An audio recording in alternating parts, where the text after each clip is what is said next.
Sankranti game changer cinema రాబోతుంది, ఎలా ఉంది ఎక్స్పెక్టేషన్, ఎలా ఉంది? అంటే టీజర్లో చూస్తే ఒక అద్భుతమైన లుక్ ఇచ్చిండు అన్న ఒక పంచకట్టుతోటి పండక్కి ఎలాగైతే వస్తారో అట్లా వచ్చేసిండు. ఈసారి బాక్స్ ఆఫీస్ బద్దలు కొట్టడానికి పండగతోటి వస్తుండు. గేమ్ చేంజర్లో వాడు ఏం చేశాడ్రా అని ఒక చూపించారు. ఒకటి చెస్ బోర్డుని పెట్టి తిప్పడం కానీ, ఇంకోటి రాజకీయం గిట్ట చాలా ఎక్కువ ఉందన్న అందులో. అంటే ఫ్లైట్ కానీ, హెలికాప్టర్లో దిగుతున్నాం కానీ, ఫైటింగ్ కానీ ఒక లుక్ తోటి వచ్చిండు. ఇంకా గేమ్ చేంజర్లో ఒక రాజకీయం ఎట్లయితే చేస్తారో అట్లా పైకి తీసుకొచ్చిండు తెర మీద. చాలా బాగుంది. పంచకట్టుతో పండగకి రావడం, ఇట్లాంటి మూవీ రావడం చాలా ఆనందం ఉంది అన్న. రెండు గెటప్లు చేశారు. రెండిట్లో ఒకటేమో తండ్రి పాత్ర, ఒకటేమో కొడుకు పాత్ర. ఫస్ట్ టైం రామ్ చరణ్ గారు చేశారు. అంటే రామ్ చరణ్ గారిని ఒక తండ్రి పాత్రలో చూడటం అనేది చాలా మందికి ఎక్స్పీరియన్స్. ఆయన కూడా కొత్తగా ఉందని చెప్పాడు. అవును, దీని మీద మా గిట్ట చాలా కొత్తగా అనిపించింది. అంటే ఆ పంచకట్టు చూడంగానే నిజంగా అసలు ఫీజులు ఎగిరిపోయినాయి నాకు.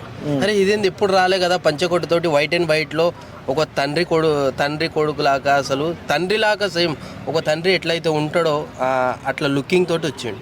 ఓకే, శంకర్ గారి నుంచి మీరు ఏం ఎక్స్పెక్ట్ చేస్తున్నారు? అంటే గత సినిమాలు కొట్టినట్టుగా ఆయన హిట్ కొట్టాలా లేదంటే? ఈసారి బాక్ బాస్టర్ కొట్టడానికి సిద్ధంగా వచ్చిండు. శంకర్ గారికి ఇది ఒక బిగ్గెస్ట్ మూవీ.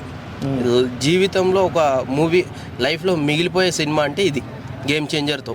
ఓకే, RRR తర్వాత ఫుల్ లెంత్ మూవీ అంటే ఇదే వస్తుంది. ఇదే వస్తుంది. మరి యాక్చువల్గా చెప్పాలంటే రాజమౌళి తర్వాత వస్తున్నటువంటి ఫుల్ లెంత్ మూవీ అని చెప్పాలి రామ్ చరణ్ కూడా. అవును, సెంటిమెంట్ రిపీట్ అయ్యి ఏమన్నా దెబ్బ కొట్టే అవకాశం లేదు బ్రదర్. ఇక్కడ ఏంటంటే రాజమౌళి అన్న దగ్గర సినిమా తీసిన తర్వాత ఏదైనా ఫ్లాప్ పడుతుంది అంటారు, కానీ ఇప్పుడు అవన్నీ మూఢనమ్మకాలు ఇప్పుడు బంద్ చేసుకోలే.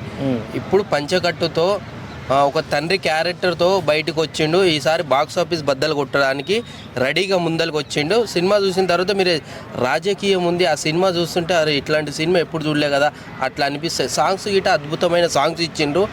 వింటుంటే అసలు వైబ్రేషన్ వస్తుంది. అటువంటి సాంగ్ ఇచ్చారు. ఒక సాంగ్ అయితే బ్యాక్గ్రౌండ్ మ్యూజిక్ కానీ అసలు అద్భుతంగా సినిమా తీసిరన్న.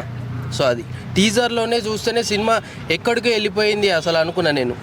అట్లుంది సినిమా. ఓకే, ఈ సంక్రాంతి బ్లాక్ బస్టర్ అని చెప్పుకోవచ్చు అంటారా? 100%. ఈసారి చరణ్ అన్న రికార్డు కొడుతుండు సంక్రాంతికి. ఈ సినిమా అయితే గేమ్ చేంజర్తో రికార్డు బద్దలు.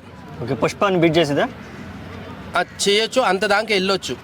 అంటే సినిమా అట్లుంది. అంటే రాజకీయం గిట అట్లా పర్టికులర్గా రాజకీయ డైలాగ్లు రాజకీయం కొద్దిగా ఉంది కదా, అది గేమ్ చేంజర్ అని పెట్టారు. అంటే గేమ్ ఎట్లయితే అంటే రాజకీయ నాయకులు గేమ్ ఎట్లయితే ఆడతారో అట్లా ఉండబోతుంది. సో అది